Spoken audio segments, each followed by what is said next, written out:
on a very scary X-Play. Freak out as a frog humps your face in Resident Evil Dead Aim.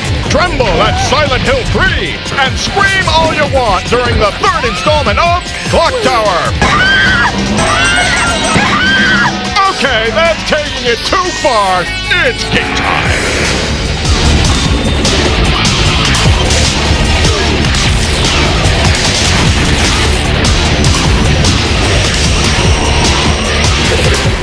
Spawned by the devil, or someone wearing a devil costume, it's Adam Sessler and Morgan Webb.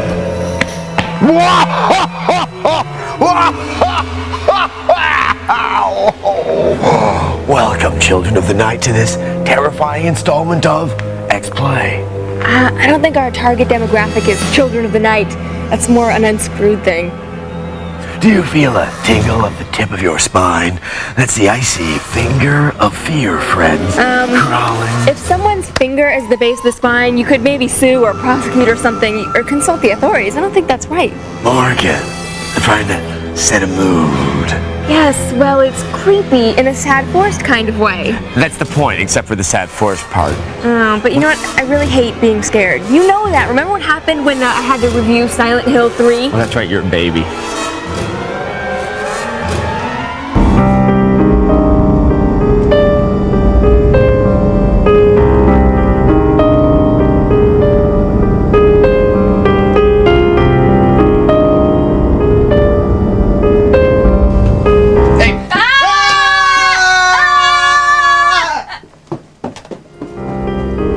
Yeah, this game makes me a little edgy.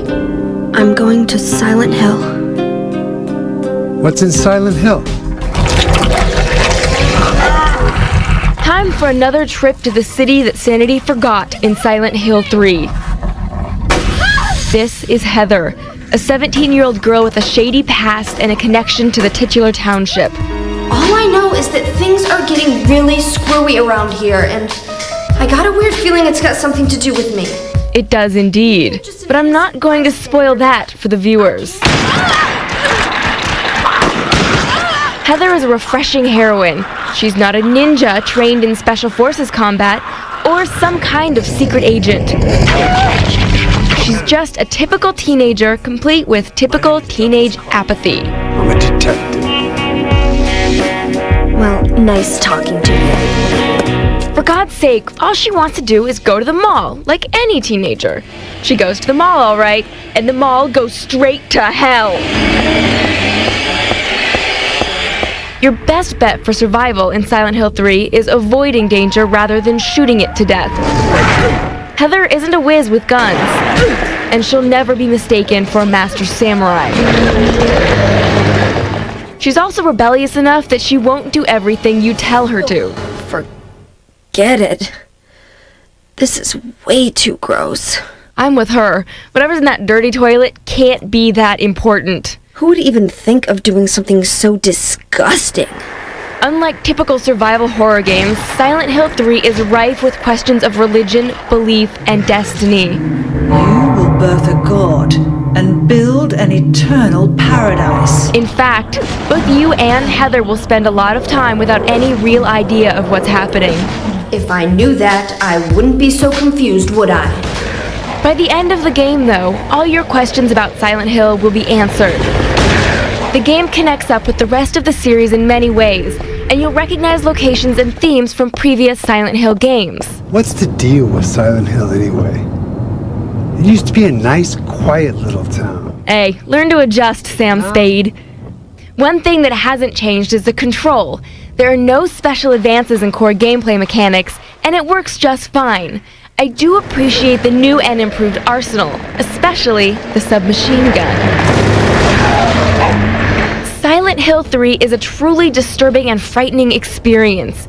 It's comparable only to the finest horror games out there, and second to none of them. We give it a 5 out of 5. By the way, if you're the sensitive type, like me, Silent Hill 3 will make you jumpy and give you bad dreams. So play in a happy place. No, no,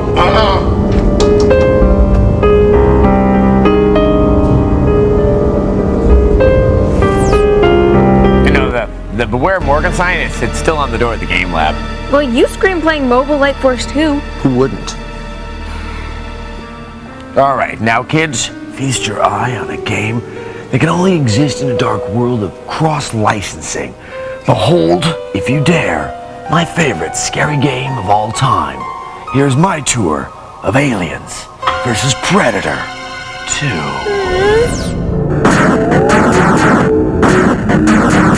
Aliens are scary.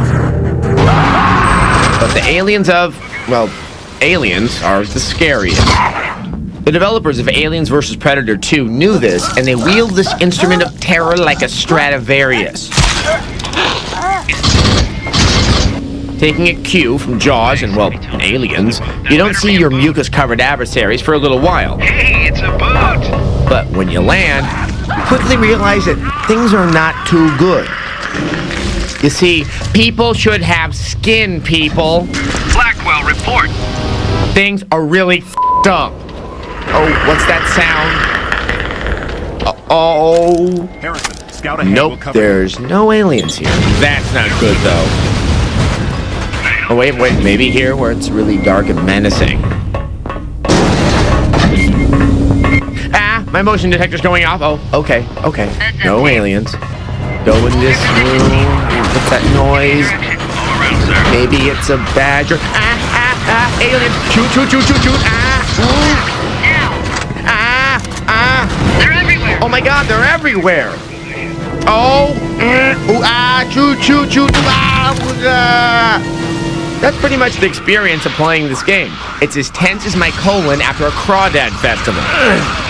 It's dark, the aliens move like rockets, and you never have enough ammo. And I love every moment of it. Though, one segment deserves special attention. Walking along with my gun. Okay, walk very carefully. No one can hear. Oh dear.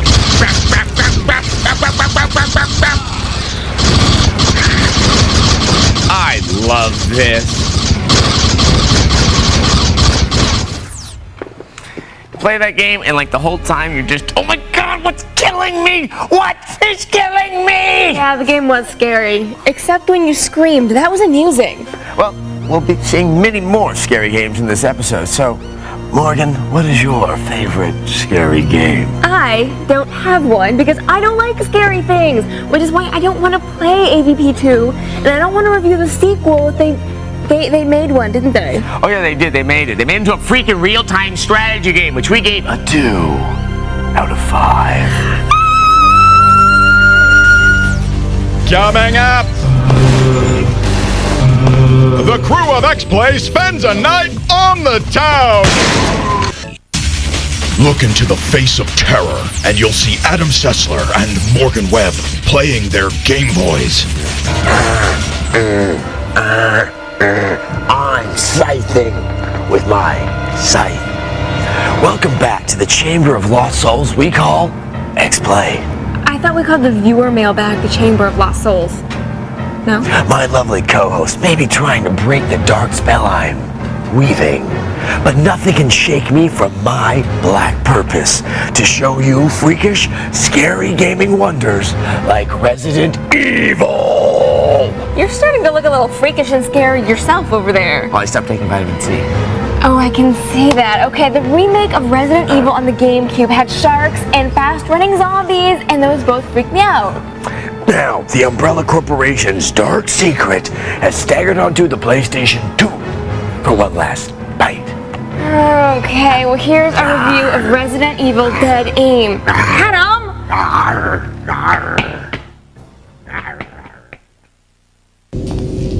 Something wicked this way comes in Capcom's latest. Resident Evil Dead Aim pits southern-twanged survivalist Bruce McGivern against the usual pile of animated undead, courtesy of the insidious Umbrella Corporation. As you progress through the game, you'll confront some new, virally engineered, like-dead mutants that in some cases you'll choose to run from rather than throw down with. The atmosphere and environments are decked in dreary, providing plenty of blind spots for surprise attacks. This contributes to the overall sense of hopelessness within the game. However, Don't let the darkness dim your view of some interesting graphic detail. On the ocean liner level, for example, almost every room seems to be festooned with empty liquor bottles. Maybe the crew hasn't turned into flesh-eating zombies after all. Maybe they're just on their 4th or 5th round of Manhattans. One of the aspects of the game we liked was the third-person perspective for exploration. This can be instantly ratcheted down to first-person shooter when you need to cut your way through the tall grass of undead which block your path to glory. The crosshairs and aiming ability are gracefully accurate. Headshots save precious ammo and quickly rid you of the stumbling dead. Especially when they prefer to attack like a pack of festering autograph seekers outside Neverland Ranch. Right and left indicators warn you of impending doom from unseen enemies. Be wary, as some undead seem to be much faster than others. A predictable inventory system accompanies your character as he or she gathers healing herbs, keys, access cards, weapons, and tidbits of helpful information. Sometimes the game itself even advises. Safety and save points reassure the player with happy synth music that seems straight out of an episode of Buffy. With this time away from horror, one can afford to let loose. Can you feel it? Got some health and ammo, and it's back to the crossroads for a little bit of the ultra-violence and objective-based problem-solving. The cutscenes do well at furthering the plot, as well as introducing us to a Chinese intelligence operative pulled from the cells of anime. Though possessing a keen fashion sense, she doesn't seem to be in possession of any unique fighting capabilities. Every once in a while, the characters simply trade off, offering to hold back the tide while the other sets off on another level objective. This game succeeds where other versions of Resident Evil's Gun Survivor series come up weak. Good graphics, analog controls, first and third-person perspectives, and shooting accuracy leave us no choice but to give Resident Evil Dead Aim a 4 out of 5. Those zombies remind us of our fans. Adam, your shirts are so ugly. When is the next Final Fantasy? Morgan is hard. All right, now that gets me out. Up next, the semifinals of the Olympic Women's Screaming Competition. In space, no one can hear them scream except the spacemen. It's Adam Sessler and Morgan Webb. Welcome back to X-Play, where Adam is starting to drive me crazy. Crazy? With fear? Something like that. Your horn is starting to go limp. Yeah, I know, that happens when you get older. But now we have a game filled with suspense, terror, and a guy with a big mallet. Not a mallet. Yes, a mallet! It's our review of Clock Tower 3.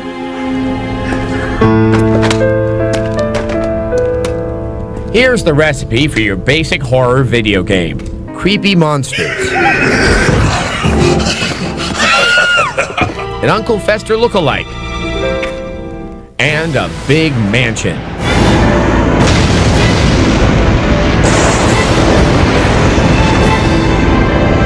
Oops, or Clock Tower. I guess that's where the name comes from. The story in Clock Tower 3 unfolds like a B horror flick. You play an innocent teenage girl named Alyssa.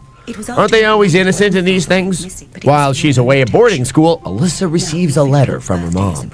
The letter says not to go home because of some unknown danger that may threaten her life. Do as I tell you and hide as quickly as you can. Alyssa, you're wanted on the telephone. It's your mother. And of course, there's the phone call with no one on the other end. Are you there? What's wrong? It's those damn telemarketers again. Hello?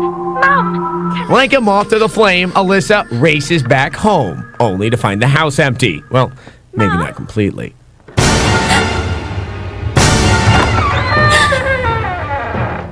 As you explore the area, you'll find clues that will unravel the mystery surrounding the disappearance of dear old Mum. But you'll need to stay alert since the mansion is littered with surprises. Who's playing that? As for Alyssa's abilities, they consist of walking, crawling, hiding, oh, and don't forget, screaming. Throughout the game, you'll encounter a horde of monsters that love nothing better than to chase girls.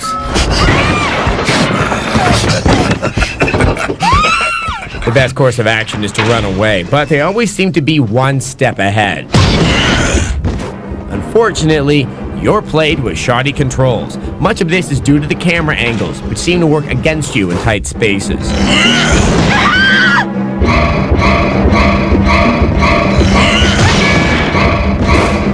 On the other hand, the game does take a fresh approach when it comes to combat.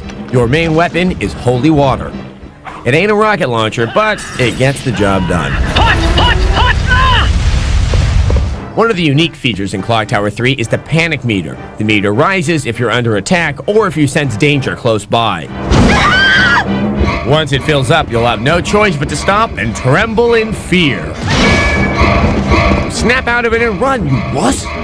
The voicing in the game is excellent. Where on earth have you got to? I've been waiting for you, waiting. And the cutscenes are right out of an Exorcist flick. Don't go in there! If you're playing in the dark, Clock Tower 3 is gonna scare the crap out of you. We just wish the controls and camera angles were less scary. We give it a 3 out of 5.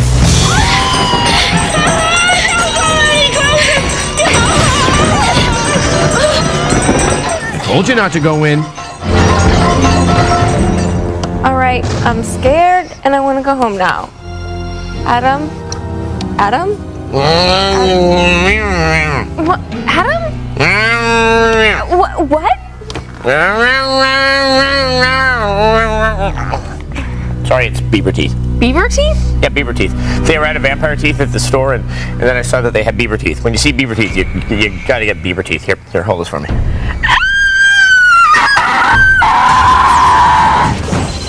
In a moment, scariest game ever! They are Death Incarnate, Adam Sessler, and Morgan Webb.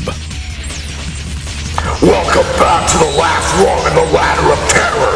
X-Play. Okay, you can cut it out, because I'm freaked now. Oh, but this final game is the most blood-curdling monstrosity I have ever laid hands on. Quit it! So, Morgan, you know, they say that gamers who play this put out their own eyes in an effort to erase the memory of what they've seen. They say that 7 days after you play it... What happens? 7 days after you play it... What happens? 7 days after you play it, you return it to Blockbuster, and you never get your money back. No. Yes. It's Aquaman! No!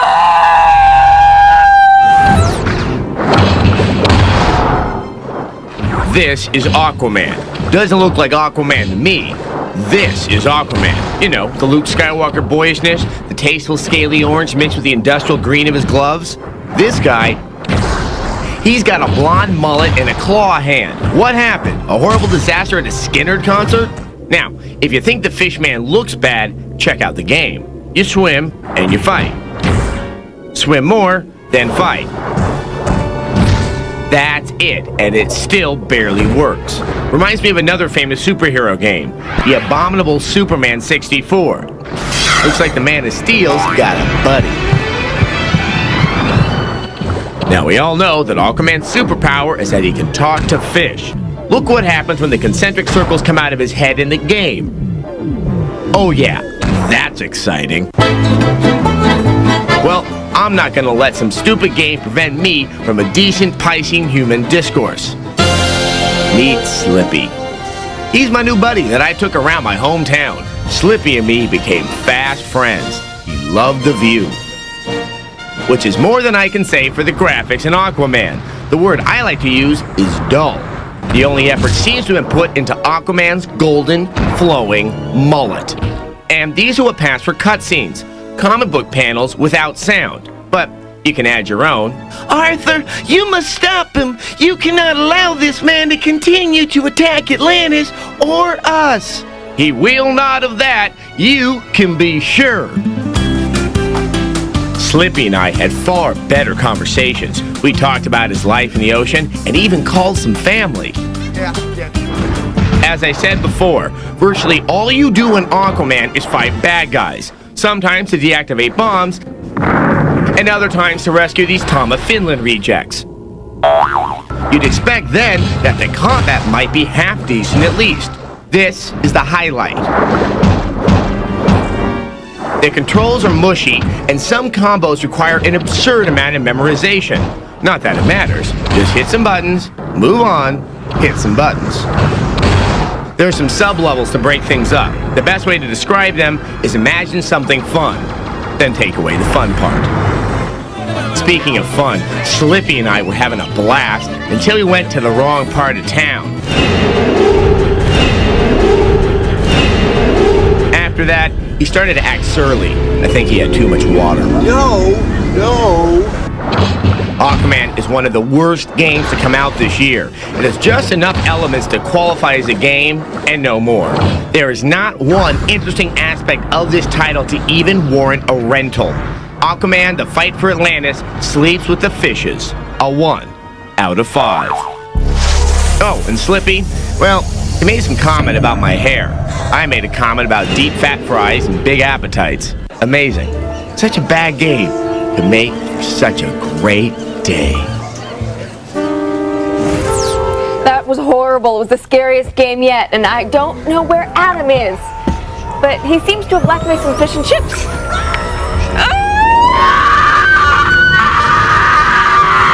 Well, this is so. It was a joke, Morgan. Morgan. Where'd she go?